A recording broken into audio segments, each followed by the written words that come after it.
Ho aminareo anery havana ny fahasoavana sy ny fiadanana avy amin'Andriamanitra ray sy Jesoa Kristy Tompontsika. Amen. Manana hery tsy hay tohaina ny fanahy masina. Manana hery tsy hay tohaina ny fanahy masina. Asongadiny mofinainantsika an'io zany ao amin'ny bokin'ny Korintianina voalohany toko 9 ny 7 hatramin'ny 11. Andeha hovakitsika amin'ny anaran'i Jesoa manao hoe: moa tsy fantatrareo va fa ny olona tsy marina tsy mba andova ny fanjakan'Andriamanitra? Aza mety ho fitahina ianareo fa ny mpijangajanga sy ny mpanompo sampy sy ny mpakavadin'olona sy ny sodomita sy ny mpangalatra sy ny mpierina sy ny mpimamo sy ny mpanaratsy ary ny mpanao akerina dia tsy mba andova ny fanjakan'Andriamanitra. Ary efa mba toy izany ny sasany taminareo, saingy efa voasasa ianareo, efa nohamasinina ianareo, efa nohamarinina ianareo tamin'ny anaran'i Jesoa Kristy Tompo sy tamin'ny fanahy masina. Amen. Ray masino, manamasinana anay amin'ny fahamarinana, ny teninao no fahamarinana. Amen. Manana hery tsy hay tohaina ny fanahy masina. Raha marina kokoa te hilaza fa manana fahefa-pitsarana ambony lavitra noho ny fitsaran'izao tontolo izao. Manana fahefana lavitra noho ny fahefan'izao tontolo izao. Ny fahefan'Andriamanitra ao amin'i Jesosy Kristy Tompo sy ny fanahy masina. Eto dia hitantsika fa nanao teny mahery, teny mafy kokoa aza ny apôstôly Paoly ho an'ny fiangonana tany Korinto noho ny namelan'izy ireo ny jentilisa hitsara ny adiny mino. Nampatsiaroviny apôstôly Paoly fa tsy tokony entina ho tsarain'ny tsy mino ny olan'ny fiangonana na ny olan'ny kristianina. Ny fiangonana mantsy, ny mpino mantsy dia manana ny fahefana ambony lavitra. Eto ary dia tenenina raha mamaky tsika hatrany amin'ny 1 dia voalaza ao fa ny mpino anie ka hitsara izao tontolo izao any aoriana any. Ny mpino aza dia hitsara anjely. Koa nahoana no entina ho tsarain'ny tsy mino ny olan'ny fiangonana? Ambara mantsy ry havako fa samy hafa tanteraka ny fitsaran'ny izao tontolo izao sy ny fitsaran'Andriamanitra ao amin'i Jesoa Kristy Tompo.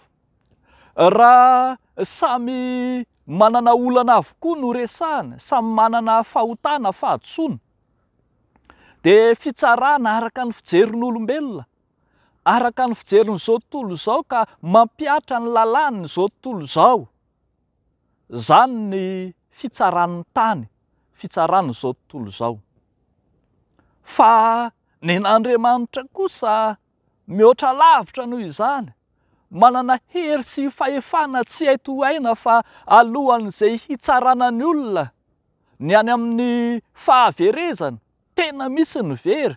Misy ireo izay tsy andova ny fanjakan'Andriamanitra voatanisa ato, ireto sokajin'olona manana fahotana maro. Ary iza moa no afaka hiala ao anatin'ireo sokajim-pahotana izay voatanisy ireo? Saingy ny manana an'Andriamanitra dia hafa mihoatra lavitra noho izany.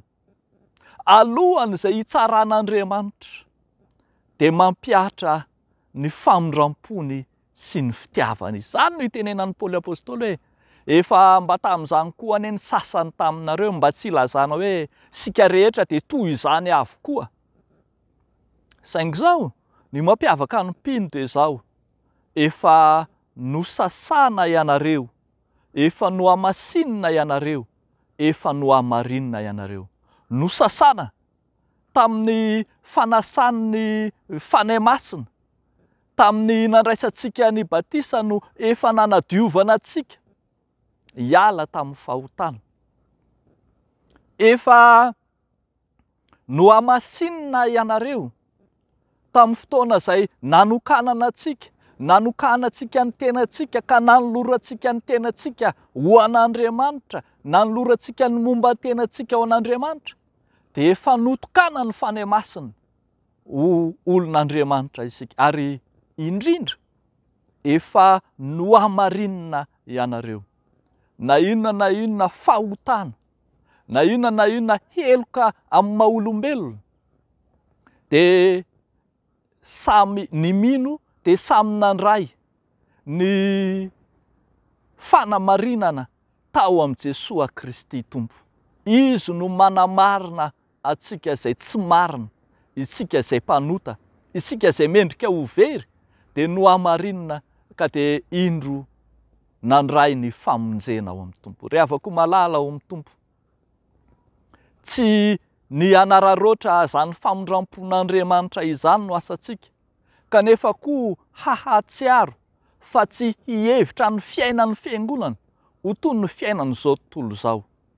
Tsarovo mantsy fa ny fiangonana raha araka izao tenin'Andriamanitra izao de fitambaran'ny olona very, fitambaran'ny olona adala, fitambaran'ny mpanota no miangona ao anatin'ny fiangonana, saingy efa nokasihan'ilay herin'Andriamanitra tsy hay tohaina, herin'ny fanahy masina tsy hay tohaina, ka navahan'Andriamanitra hiala tamin'izao tontolo izao.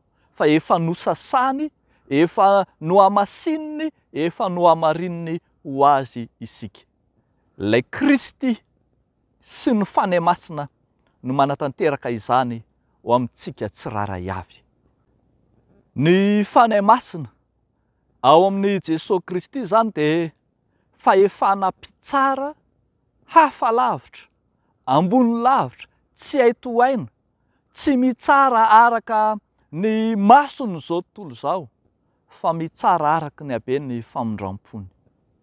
Tokony atoky isika tsy hihevitra sy hanamelo tena isan'andro vaky zao, fa samy efa nanota isika ka tsy mendrika handray ny voninahitra avy amin'Andriamanitra, saingy tokony hatoky kosa le asan'Andriamanitra lehibe izay manavitra mamonjy.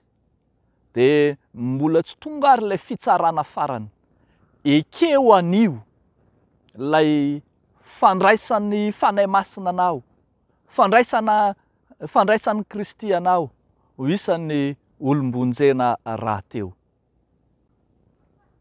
De ho an'Andriamanitra irerian'ny voninahitra. Amen. Ivavaka isika. Lehibe Tompo ny asanao, ny famondram-ponao, ny fitiavanao. Manaisotra anay tamin'ny fahotanay, tamin'ny tsy fahamarinanay, nanokana anay ho masina tahaka anao. Misaotra anao zahay.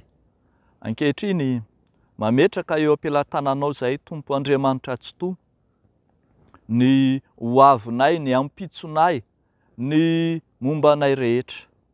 Mivavaka izay Tompo ho an'ireo rehetra izay miantso ny anaranao, mitady ny anaranao, mitaraina aminao, eno Tompo ny fisenton'izy ireny, ireo izay tsy mahatehatra akory, ireo izay mitehitratra ka mitalao ny famonjena, fanavotana, famelan-keloka. Mijery azy ireny Tompo. Raiso ao an-dampanao izy hanana anjara amin'ny voninahitra ao. De ataonay amin'ny anaran'i Jesosy zany mivavaka izany. Misaotra ray eo. Amen.